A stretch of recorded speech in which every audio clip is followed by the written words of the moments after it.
जी नमस्कार, सत श्री अकाल, गुड मॉर्निंग रीट वालों। तैयारी कैसी चल रही है तुम्हारी? अब ज्यादा समय नहीं बचा है भाई। इधर उधर ज्यादा चौधर नहीं करें, क्योंकि मास्टरों का आदत होती है हर चीज में भाग लेने की। अभी भाग नहीं लेना है, अभी सिर्फ तैयारी करनी है, ज्यादा समय नहीं है। जो पहली बार कर रहे हैं, जिनकी बड़ी समस्याएं आ रही है, तो वो एक तो काम ये करें कि अभी जो लगभग ये मानो 25 दिन है, 25 दिन के अंदर रोज 2 मॉडल पेपर निकाले। और मॉडल पेपर कभी ये सोच के मत निकालना कि इस मॉडल पेपर से प्रश्न आएगा, एक भी नहीं आएगा। ये सोच के निकालें। मॉडल पेपर आपके अभ्यास के लिए। कोई अगर ये कहे ये मेरा मॉडल पेपर खरीद लो, इससे सारे प्रश्न आएंगे, तो गलत है, दिग्भ्रमित करना है। मॉडल पेपर कभी एग्जाम में, क्योंकि ऑब्जेक्टिव कभी याद नहीं रहते। यहां अगर मैं आपको ऑब्जेक्टिव करवाता हूं ना, वो बड़े अच्छे लगते हैं। जैसे मैं शॉर्ट्स अच्छे लगते हैं, शॉर्ट्स देखते हो ना, शॉर्ट्स बड़े अच्छे लगते हैं, लेकिन शॉर्ट्स से आप 1 घंटे शॉर्ट्स देखना, मोबाइल साइड में रखना, आप ये नहीं बता सकते कि 3 शॉर्ट्स कौन कौन से देखे। 1 घंटे में आपने कम से कम 100 शॉर्ट्स देखे, आप 3 के नाम नहीं बता सकते, एक ये देखा, एक ये देखा। क्यों? क्योंकि शॉर्ट टर्म चीजें हमारे दिमाग को खराब कर देती है। अगर आप YouTube पे 1 घंटे में 3 वीडियो देखोगे, तो आप आराम से बता दोगे कि सबसे पहले मैंने वो देखा था, फिर वो देखा, फिर ये देखा। तो ऑब्जेक्टिव शॉर्ट्स होते हैं, वो कभी सिलेक्शन नहीं देते, वो पढ़ने में अच्छे लगते हैं। या यहां अगर करवाएगा टीचर तो ज्यादा लाइव आ जाएंगे, थोड़ा सा ये होता है। और हम यूट्यूबरों को लाइव का बड़ा ही लालच होता है, बस और कोई लालच ही नहीं है हमें, ठीक। तो इससे क्या होता है, बच्चे को लगता है मेरे समझ में आ रहा है, ऐसा कुछ नहीं होता। ये आपके अभ्यास के लिए है। ऑब्जेक्टिव सिर्फ अभ्यास के लिए निकालो। ऑब्जेक्टिव कभी भी याद नहीं रहते हैं, और किसी के भी नहीं रहते। याद तो मैटर पढ़ा वहां ही रहेगा, मैटर पढ़ा वहां ही काम आएगा। पहली बात तो ये। वो क्यों खुल रही है भाई? ठीक है, ये नई स्लाइड क्यों खुल रही है? तो रोज एक नियम बना लो कि एक सुबह एक शाम को मैं 2 मॉडल पेपर निकालूंगा। तो आप 50 मॉडल पेपर अगर कर लेते हो, तो आपका लगभग काम बन जाएगा, ठीक। उस मॉडल पेपर में आप करो, फिर देखोगा आपके कितने नंबर आ रहे हैं, वही आने, बस। और भी नहीं कर पा रहे हो और आपका कम समय है, तो एक तो मॉडल पेपर निकाल लो 50। एक जो आज तक के आए हुए क्वेश्चन है, उनको जल्दी जल्दी रिपीट मार दो, उनको रट दो। और फिर क्या करेंगे, शॉर्ट ट्रिक, क्योंकि हमें 60% लेके आने, हमें ज्ञानी नहीं बनना है। हम बाद में ज्ञानी बनेंगे मेन एग्जाम के लिए, जहां जीके का महत्व है। अब अगर कोई कोर्स लेना चाहेगा, तो एक तो गणतंत्र दिवस का ऑफर भी चल रहा है आपका, और एक ये आपकी 1 साल तक काम आ जाएगा, आगे मैन में भी काम आ जाएगा। इसमें आपको पढ़ना सिर्फ वही चीज है जो आपको नहीं आती है। ये नहीं है कि आप अब कोर्स खरीद के डबल स्पीड में पढ़ना है, जो टॉपिक नहीं आ रहा है सिर्फ वही टॉपिक पढ़ना है, बाकी माथापच्ची नहीं है। ये आपके 1 साल तक आगे काम आएगा, दूसरा फायदा ये। तो चलो फिर चलते हैं हम। आज हमारा नया जो टॉपिक है, वो है शिक्षण उपागम। अलग से दे रखा है आपके, अलग से। हमारी शिक्षण विधियां लगभग कंप्लीट हो जाएगी, टेंशन लेने की जरूरत नहीं है। यानी क्या, देखो, हिंदी शिक्षण के उपागम। उपागम एक तो होती है शिक्षण विधियां, शिक्षण विधियां, और ये एक नया नाम आ गया, शिक्षण उपागम। शिक्षण विधियां तो हम पढ़ते आ रहे हैं कि पढ़ाने की एक विधि है भाई, इस विधि से पढ़ाओ, उस विधि से पढ़ाओ, इस विधि से पढ़ाओ, वो तो पढ़ाने की विधि है। और ये उपागम है। उपागम का मतलब वहां तक पहुंचने का एक तरीका, यानी उपागम का मतलब इंग्लिश में इसे मैं अप्रोच कह सकता हूं। शिक्षण विधि है वो ठीक है, लेकिन एक तरीका भी तो होना चाहिए भी। अंदाजे बया बदल देता है बात करने के तरीके को, वरना दुनिया में कोई बात नई बात नहीं होती। 1 मिनट, ओके आ रहे टावर बार बार, दुनिया में कोई भी बात नई बात नहीं होती। ये एक तरीका है, यानी एक प्रकार का अप्रोच है ये। यानी आप उस तरीके तक कैसे पहुंचा जाए, दृष्टिकोण है, पद्धति है। शिक्षण विधियां तो विधियां हैं, और उन विधियों को प्रयोग करने की एक पद्धति कह सकते हैं, तरीका कह सकते हैं, वहां तक पहुंचने की अप्रोच कह सकते हैं। उपागम का मतलब रखो अप्रोच। ये एक प्रकार की, ये कहूं कि शिक्षण प्रणाली है, बस बिगी भानसी है, मिलती जुलती है, ठीक है। उपागम का भी एक चरण है, जैसे कोई कार्य है, एक उद्देश्य है, फिर उसकी योजना होनी चाहिए, संरचना, फिर सामाजिक प्रणाली होनी चाहिए, क्रियान्वयन, फिर मूल्यांकन होना चाहिए। और उपागम भी अलग अलग स्तर पे अलग अलग होता है कि किस स्तर पे हम कौन सा। जैसे मैं एक बात कहूं, जो बातें मैं क्लास में बोलता हूं, शायरी मार दी, डायलॉग मार दिए, पढ़ा दिया, क्या वो चीज मैं छठी क्लास में कर सकता हूं क्या? कभी नहीं कर सकता। अब जो स्कूल में पढ़ाया टीचर है वो कहेगा ये सुभाषचंद्र क्या बोल रहा है, अब ये देखो कितनी गलत बात बोल रही है। उसे नहीं पता कि मैं जिन बच्चों को पढ़ा रहा हूं वो बच्चे मेच्योर बच्चे हैं, उनके लिए मैं कोई दूसरा शिक्षण विधि तो मेरी वही रहेगी, लेकिन उन बच्चों तक पहुंचने का जो मेरा तरीका है वो दूसरा है। छठी क्लास के बच्चे तक शिक्षण विधियां ठीक है, लेकिन उस तक पहुंचने की अप्रोच, उस चीज को डिलीवर करने की अप्रोच वो अलग रहेगी। प्राथमिक स्तर पे आप अलग बढ़ाओगे। इसलिए कोचिंग का मास्टर स्कूल में सक्सेस नहीं हो पाता, स्कूल का मास्टर कोचिंग में सक्सेस नहीं हो पाता, बड़ा मुश्किल कार्य होता है। तो अलग अलग स्तर पे आपको अलग अलग अप्रोच रखनी पड़ेगी। जैसे प्राथमिक स्तर है, एक माध्यमिक स्तर है, और एक कौन सा स्तर हो गया लास्ट, उच्च माध्यमिक स्तर। तीनों स्तरों में आपको अप्रोच अलग अलग है, स्तर के आधार पे आपको पहुंचना है, उपागम है ये तीनों प्रकार के। तो प्राथमिक स्तर पर तो बताया हर्बर्ट ने, जो स्मृति पे आधारित था। माध्यमिक में से मोरिसन ने बताया, और उच्च माध्यमिक स्तर पे किसने बताया, हंट ने, जो अवबोध के आधार पे था, ये चिंतन क्या था। ये तो छोटी छोटी बातें हैं। देखो यहां से प्रश्न पक्का आता है भाई, ये पहले बता देता हूं, एक मिनट।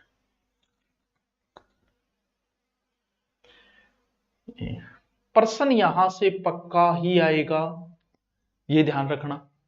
और बड़ी समस्या है, क्योंकि ये है ही टॉपिक ऐसा। क्या बताए, सबसे पहले तो थोड़ा सा मैंने ये शिक्षण विधियां तो आप समझ गए कि पढ़ाने की विधियां है कि बच्चे को ऐसे पढ़ाओ, वैसे पढ़ाओ, वैसे रखो, वैसे रखो। उपागम का मतलब एक अप्रोच है वहां तक पहुंचने की, सिखाने का एक तरीका है जो हमें मदद करेगा हर गतिविधि के अंदर।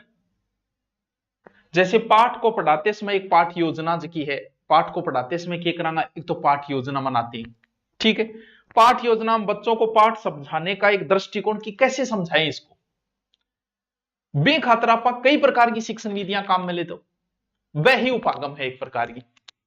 यानी जिन तरीकों से हम गुरुजी के करे कंफ्यूज करके छोड़ दिया, मैं आप कंफ्यूज हूं था तो करूंगा, और थे आप कंफ्यूज दूर कर ले शिक्षण उपागम को कर पाओ है।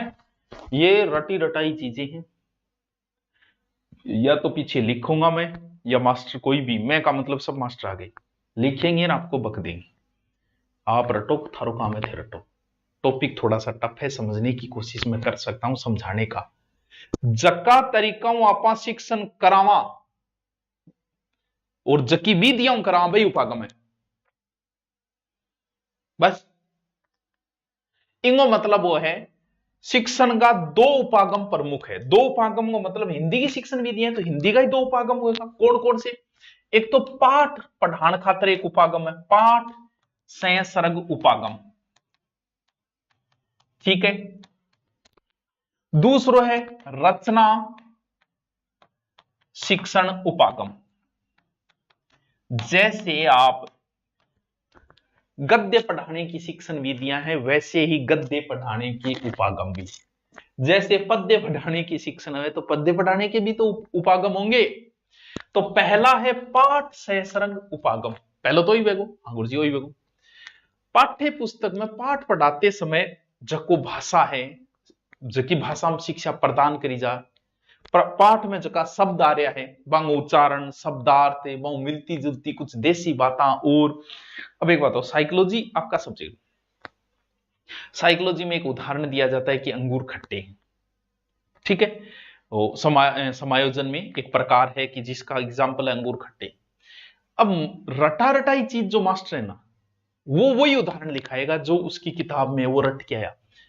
अंगूर खट्टे की जगह हजारों प्रकार के उदाहरण वो दे सकता है, हजारों प्रकार के। जैसे कि भी आप राजस्थान पुलिस की तैयारी कर रहे हो, आपका पुलिस में नहीं हुआ, आप कहते हो ना ना मैं पुलिस की तैयारी कर रहा हूं, पुलिस में बहुत बढ़ने मत मास्टरी करा हो, पुलिस की तो यही गयो मुझी की पढ़न। ये भी अंगूर खट्टे का ही उदाहरण है। 2 साल की गेल फिर हाथ को नहीं आई अगली नटगी, फिर भी मां कमी का डोना ना एकदम को नहीं, मैं की लोग मार रहा, ये भी तो उस तरीके से पेश करना कोई जरूरी थोड़ी कि जो किताबों में लिखा वही बक दो। उदाहरण हजारों प्रकार के खुद बना सकते हो, भाई तो उपागम है, दक्षता ही है किसी चीज को विकसित करना, ठीक है। ज्यादा स्टूडेंट ने नियमांग चक्र में ना गिरो, ऐसे प्रत्यक्ष उदाहरण पेश करो, लोकल उदाहरण प्रस्तुत करो जो व्यवहार में हो, इससे भाषा दक्षता में एक रुचि पैदा होगी गद्य में। तो ये उपागम जो है वो एक प्रकार से शिक्षण दृष्टियों बड़ी ही उपयोगी है। क्यों? क्योंकि पाठ पढ़ाते समय स्वाभाविक जो शब्द रचना करेगा उनको टीचर, वो टीचर अपनी अलग ही बात रखेगा। ये दूसरा है रचना शिक्षण उपागम। इंगमा रचना का मतलब समझ गया, गद्य। इंगमा की एक बच्चे ने टीचर ने बहुत अच्छा भाषिक तत्व ज्ञान देने को बहुत अच्छा मौका मिले। ठीक है, प्रयोगात्मक अभ्यास को इंगमा मने। रचना का भी दो प्रकार है, एक मौखिक एक लिखित। थोड़ा थोड़ा समझने की कोशिश करो। लिखित यानी मौखिक रचना में उच्चारण शिक्षण को अधिक अवसर मिलता है बोलने पे, जैसे वार्तालाप करवा दिया, भाषण करवा दिया, वाद विवाद है, समाचार दर्शन है आदि। लिखित में जैसे संक्षिप्तीकरण है, व्याख्या है, लेख है, निबंध है, मुहावरा। अब अपनी बात आई कि तुम्हें सिर्फ थाने एक बतायो है कि उपागम की चीज है, डिलीवरी अप्रोच पहुंचने की एक प्रकार की शिक्षण विधियां ही है। सीधी सी बात यही है, रटनो है क्या है शिक्षण विधि। जैसे हिंदी शिक्षण का उपागम है, तो रट्टो मारनो यारो, हार्वर्ड की पंचपदी शिक्षण व्यवस्था, रट्टो मारना है तो शिक्षण विधि। फिर क्या जॉन डीवी किलपेट्री की शिक्षण विधि, शिक्षण विधि बोल दे, उपागम बोलना जरूरी है। मॉरिसन की शिक्षण विधि बोलते यार, ज्यादा ही तो कंफ्यूज, ज्यादा ही मास्टर जी थे कंफ्यूज हो तो, क्योंकि मास्टर ने तू तरह को पसंद को नहीं। बीएस ब्लूम की शिक्षण उपागम, एनसीईआरटी के शिक्षण उपागम, ग्लोबिरियस के उपागम और अमेरिकन उपाय है शिक्षण विधि। तो सबसे पहले यानी इसका ले सकते हो, ये शिक्षण उपागम है। तो सबसे पहले हम देखेंगे कौन सी जो सबसे ज्यादा एग्जाम में पूछी जाती है, वो है हर्बर्ट शिक्षण उपागम। लो जी, हर्बर्ट शिक्षण उपागम। मैं उम्मीद करिए कि थर की तो समझ में आयो उपागम, किमी तो आयो ही होगी। इसका जनक कौन है? तो नाम ही बेरो चाल लग रहे बाइडन, आपकी पब्लिसिटी चाहिए, नाम पहले बहुत दिया एयरपर्ट। जॉन फेडरिक, अभी तो बड़ो नाम क्या ले जाए थे बताओ आप के ले लियो हर्बर्ट, और शॉर्ट लेना है तो JW हर्बर्ट। ठीक है, इसका उपनाम है जर्मन उपागम, और इसका प्रयोग पहले अमेरिका में हुआ था 1898 में। ठीक है, 1898 अमेरिका।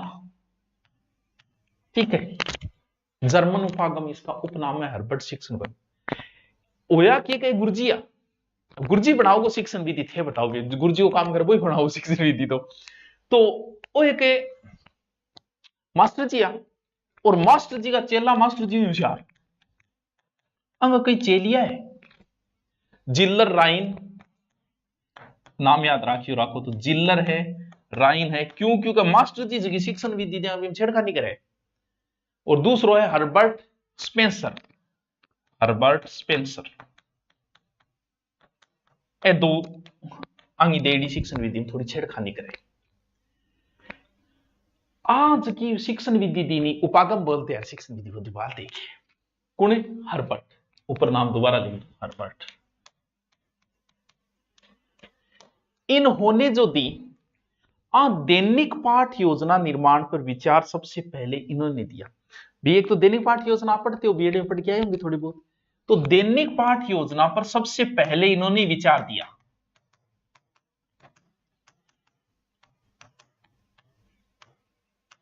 सर्वप्रथम विचार अंगुई दे रहे, इसीलिए हर्बर्ट को दैनिक पाठ योजना का जनक कहा जाता है। यानी दैनिक पाठ योजना का जनक कौन है? हर्बर्ट। थर्ड, ये जो उपागम मैं बता रहा हूं, ये विश्व का सबसे प्राचीन उपागम है, विश्व से पुरानी शिक्षण विधि, और इन आधार पर ही दैनिक पाठ योजना तैयार करी जाएगी। लगभग थे वही काम में लियो पाठ योजना भाईडे के कौन? हर्बर्ट। अब मैं थान कहती हूं कि हर्बर्ट में कितना शब्द है, नई पेज में लिखा नहीं आप। हर्बर्ट क्यों है रे बैठे, मैं थान कहती हूं कि हर्बर्ट में कितना शब्द है? इन दैनिक पाठ योजना या हर्बर्ट की पाठ योजना, सीधी सी बात है, हर्बर्ट के उपागम कह दियो। ठेकुआ गुरु जी 4 है, मैं कह दियो 5 है, बस दोनों याद रखियो 4 5। इसने पहले जो पाठ योजना के 4 चरण दिए थे, सीधा सा बात है, 4 सिद्धांत दिए थे। बाद में आंगो शिष्य आंगे कर दियो गोचो, और गोचो करता ही बड़ा आपका 1 2 शब्द जोड़े जोड़ता ही हर्बर्ट की पंचपदी व्यवस्था हो गई। पहले हर्बर्ट ने 4 दिए थे, कौन कौन से 4 दिए थे? ये 4 दिए। हर्बर्ट बोलियो स्पष्ट संबंध होना चाहिए, सियानी बात है, सीधी बात, नो बकवास। स्पष्ट संबंध होता ही थे, व्यवस्था कर लो, चंगी भी कर लो, थारी मर्जी, गाड़ी की, रूम जो भी। और फिर थे थारा आराम बैठिए प्रैक्टिकल करो। हर्बर्ट ने, कर्म याद रखना इनका, 4 दिए। हर्बर्ट ने पहले 4 दिए। हर्बर्ट में 4 शब्द है, लेकिन फेमस हुए फिर हर्बर्ट की पंचपदी व्यवस्था। क्यों क्यों आंगो चेलियो आंगो सागे छेड़खानी करती है। स्पष्ट होना चाहिए संबंध, फिर व्यवस्था करो, फिर प्रयोग करो, चारों नाम ध्यान रखना, स्पष्टता, संबंधता, व्यवस्था और प्रयोग या फिर विधि। आंगो चेलियो आयो एक जिल्लर, जीरे ज्यादा करो, कौन आयो? जिल्लर। जिल्लर के करियो 2 भाग और बांट दिया, क्या गा? स्पष्टता का। कौन चेलियो? जिल्लर। ए चीज, एक एक चीज याद रखनी पड़ेगी। शिष्य कौन सा है? मैन। एक जिल्लर है, एक राइन है, एक स्पेंसर है। बंद 4 सिद्धांत दिया, लेकिन चेलियां छेड़खानी कर दी। जिल्लर के करो स्पष्टता के सिद्धांत ने 2 भागा बांट दियो, ओज को स्पष्टता है। कुण? जिल्लर। ज्यादा जीरे कौन करो? जिल्लर। जिल्लर बोलियो गुरुजी यहां करो, वो स्पष्टता जो पहली पोथे स्पष्टता प्रयोग करवाओ इन पढ़ाने खातर। बिगमा 2 चीज जोड़ दी, प्रस्तावना और प्रस्तुतिकरण। प्रस्तावना और प्रस्तुतिकरण। अब बताओ कितना हो गया? बोल गुरुजी अब तो 5 हो गया। अब आपको बोलना पड़ेगा हर्बर्ट की पंचपदी व्यवस्था में क्या क्या है? प्रस्तावना है, प्रस्तुतिकरण है, अच्छा फिर आगे छेड़खानी और होगी, फिर हटेगा। क्या नाम मैसेज आ रही है? 1 मिनट रुकियो, उठा ब्रो, होल्ड रखियो, ठीक आंटे। हाँ, कौन आए हुए? जिल्लर। जिल्लर के जोड़े हुए 2 और जोड़ दिया, कौन सो? प्रस्तावना प्रस्तुति। कौन से तोड़ गए? पहले स्पष्टता सिद्धांत ने तोड़ गए। फिर आंगो एक शिष्य रोंतो और आयो, जगह को राम हो, नाम हो राइन। जिल्लर तो जिरह कर गए, जिरह करे को 2 भागा बांट ही दे। जिल्लर ने तो 2 भागों में बांट दिया, किसको? स्पष्टता को। फिर एक राइन और आयो, राइन बोलियो तो राइन भाई तेरो के उद्देश्य बोल, मेरो उद्देश्य कथन और जोड़ो। इस बंदे ने एक नया और जुड़वा दिया, कौन सा? उद्देश्य कथन। यार हम तो को जो काम है बेटी का बाबू। अब हर्बर्ट की पाठ योजना पंचपदीय प्रणाली हो गई। सबसे पहले प्रस्तावना नंबर 1 चेंज कर लूं मैं, हर्बर्ट ज्यादा इंपॉर्टेंट है। दूसरो प्रस्तुतिकरण, फिर करनी है तुलना, तीसरो तुलना यानी पुराने के साथ उस पाठ का संबंध, फिर चौथो है सामान्यकरण या व्यवस्था, और 5वां है प्रयोग या विधि। गुरुजी ओके करियो, मैं कौन करियो? हर्बर्ट करियो। प्रस्तावना प्रस्तुतिकरण 2 है, संबंध कर दियो भी तीसरो, और तो फिर क्या करूं? चौथो व्यवस्था कर दियो, 5वां अभ्यास कर दियो। वीराइन और नहीं जोड़ो ना जोड़ो के फर्क पड़े। ये जो है ना वो संज्ञानात्मक और स्मृति पर ज्यादा जोर दे। जब पहले वाले पाठ से आप संबंध जोड़ते हो तो वो किस में आ गया? स्मृति पे आ गया। तो जो चीजें रटने पे और पीछे स्मृति पे ज्यादा जोर देती वो अमनोवैज्ञानिक होती है। तो प्रस्तावना प्रस्तुतिकरण बीच में जोड़ दे, उद्देश्य कथन अगर जोड़ो, क्यों? क्योंकि तीसरो बन बीच में और छेड़खानी करिए। समझ गया बात ने? गई मल्ला गोड़ो की पाछा ए लिख दिया, बे 2 लिखी है 3 लिख दिया, मान खत्म करो। इराइन ने हटाओ नहीं, बार मारो धक्को दे, बार काटो इराइन है। देखो है तो इंपॉर्टेंट है भाई, सब बड़ा इंपॉर्टेंट है। रीट वालों बड़ा इंपॉर्टेंट है, कितने दिन याद रखना है। हर्बर्ट बहुत इजी है। तो भारत में लगभग वही चाल है, बीएड में थारा वही चाल है। और 1961 दैनिक पाठ योजना निर्माण में एनसीईआरटी उपागम या भारतीय उपागम के आधार पर हो गया 61 बाद। बाकी ये आज भी आप देखो कौन लिखोगे, रिव्यू प्रस्तावना और प्रस्तुतिकरण, उद्देश्य कथन और प्रस्तुतिकरण है, लिखा को नहीं है बीएड में, याद करो थोड़ा, वो इंगो ही चल रही है। आले जी, ये है पहला किसका, हर्बर्ट का पंचपदी योजना। मैं ऐसी उम्मीद करता हूं कि औरों से जो पढ़ा उससे मैंने ठीक पढ़ाया होगा, ऐसी मैं उम्मीद करता हूं। मैं कर सकता हूं भाई, ये मेरा जन्मसिद्ध अधिकार है, मैं कर सकता हूं। अब आप भी कर सकते हैं ना, रे की गणेश पहली समझ में ठीक है, ठीक है सर, इसको डिलीट मार देते हैं। हर्बर्ट है, हर्बर्ट शिक्षण उपागम, पूरा नाम जॉन फ्रेडरिक हर्बर्ट है। प्रयोग 1898 अमेरिका, ठीक, प्रयोग किया गया। शिष्य इसका जिलर है, राइन है। जिलर बकवास करके दो भागा मारते, राइन एक बीच में उद्देश्य कथन जोड़ देता है, बस। बाकी वो पाठ योजना और वो नाम आपको याद करने हैं, ये लो, ठीक है। जिलर हो गया, ठीक है सर, हो गया। चलो नेक्स्ट, जॉन डीवी का किलपेट्रिक उपागम, मार ही डाला, वो है किलपेट्रिक। किलपेट्रिक उपागम, किलपेट्रिक शिक्षण विधि कह दो भाई, बात तो एक ही है, ज्यादा टाइम नहीं तो स्पीड बढ़ा के देख लेना भाई। जनक कौन है, कौन है, जॉन डीवी का किलपेट्रिक उपागम, ऐसे बोल दो। जनक वैसे विलियम हेनरी किलपेट्रिक, वही है किलपेट्रिक। पूरा नाम ले तो John Dewey, John Dewey William Henry Kilpatrick. जनक विलियम हेनरी किलपेट्रिक। गुरुजी अण करियो कद करियो, वो अमेरिका को 1918 आपा आजादी लड़ाई लड़ा बेटे में अपने शिक्षण नीतियां गठी, देखो कितना आगे है लोग। ये किस पर, ये उपागम करके सीखने पर आधारित है, करके सीखने,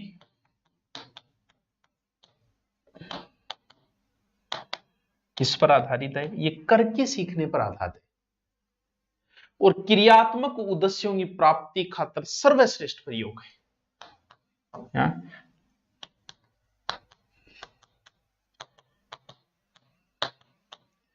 उद्देश्यों प्राप्ति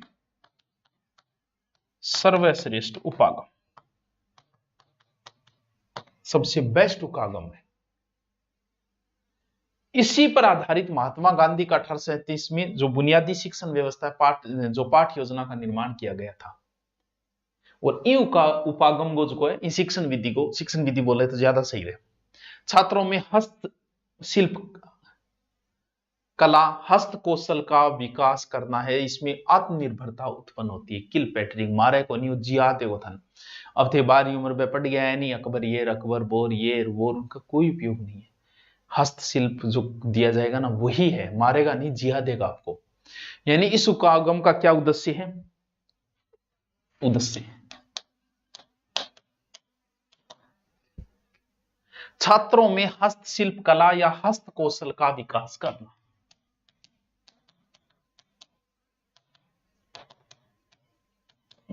विकास करना, बस वो है। इससे बच्चे में क्या उत्पन्न होगी, आत्मनिर्भरता उत्पन्न होगी।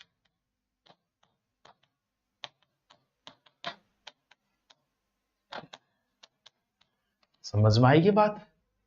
और ई उपागम का कितना पद है, 6 पद है। सबसे पहले सिचुएशन पैदा करो, फिर के समस्या है बिंगो चयन करो कि ये करेंगे अब, फिर समस्या की रूपरेखा बनाओ, फिर काम चालू करो, फिर देखो कि कितो के टावरान हस्तकौशल आयोग को मूल्यांकन, लास्ट में लेखा जोखा प्रतिवेदन तैयार कर। कर्म थोड़ा सा वच ध्यान रखना, ध्यान रखना वच जरूरी है।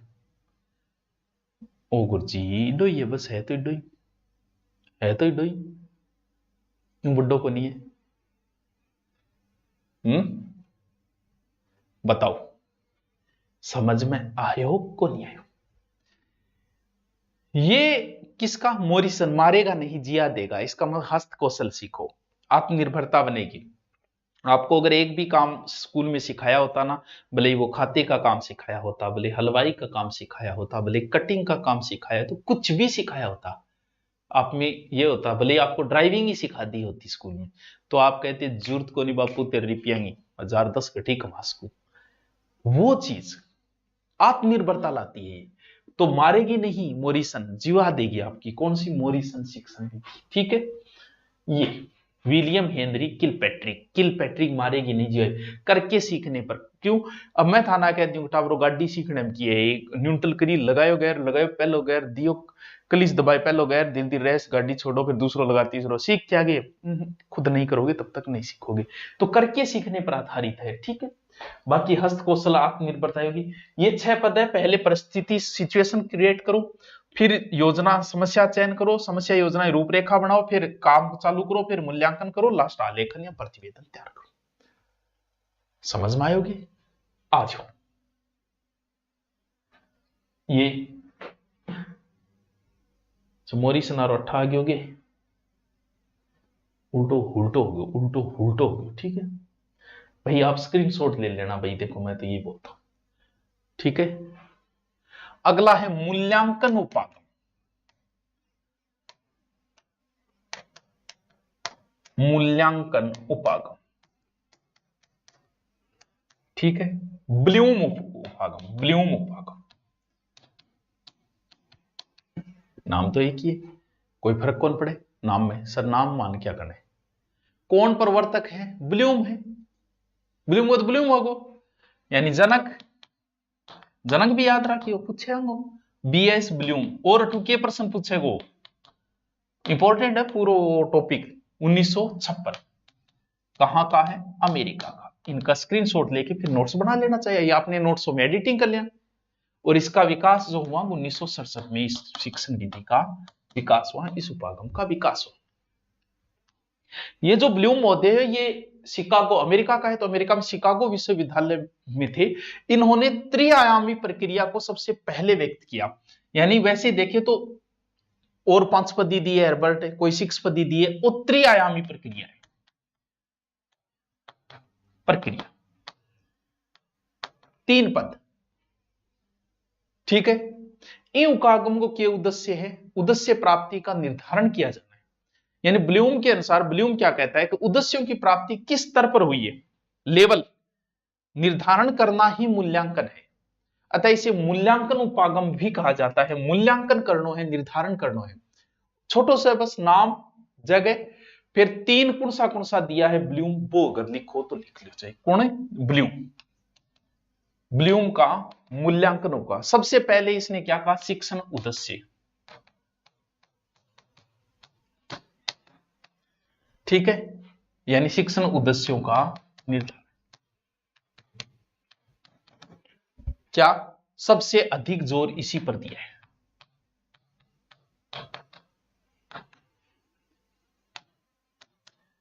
ठीक है। दूसरो अधिगम का अनुभव।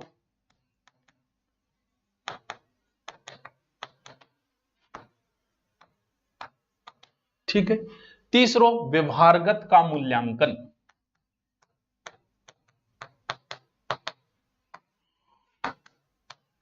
बस बस आज मैं था 3 शिक्षण विधियां कह दो, चाहे 3 उपागम कह दो, थारी मर्जी। कल इसको कंप्लीट करेंगे, 2 भागों में बनाएंगे। थोड़ा बड़ो है यार, समझे डाबरो। दो टॉपिक, बड़ो टॉपिक है, थी ही रटो आज। Okay, thank you.